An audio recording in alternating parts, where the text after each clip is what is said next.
Jeg vil beskrive den som dramatisk, historisk og menneskelig.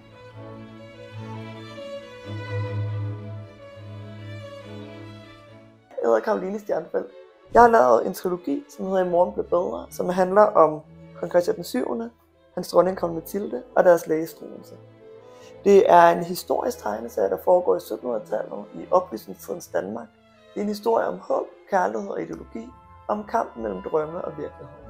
Stilen er detaljeret og forsøger både visuelt og narrativt at fortælle om oplysningstidens Danmark, men fortæller i lige så høj grad også om personlige kampe om identitet, ensomhed og kærlighed. Jeg vil beskrive den som dramatisk, historisk og menneskelig.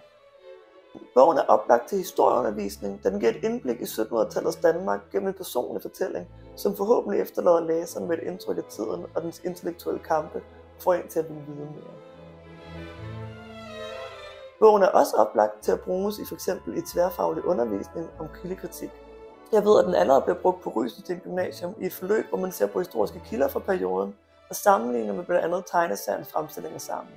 Dette giver simpelt og effektivt eleverne en forståelse for kildekritik og en opmærksomhed på, hvordan vinkling, narrativ og fortolkning fungerer, noget de kan bære med sig videre i deres forhold med f.eks. sociale medier og nyheder. Og det vil jeg jo f.eks. mene er en del af en klassisk demokratisk dannelse. Det vil også være oplagt at bruge bogen i forbindelse med billedanalyse og se på, hvordan farver, komposition osv. fortæller historien. Billedanalyse er, ligesom kildekritik, et vigtigt redskab for alle i dagens Danmark, og kun blevet det mere med tiden, i det mere og mere af de nyheder og informationer, vi indtager, kommer fra nettet og gennem videoer, altså gennem billeder.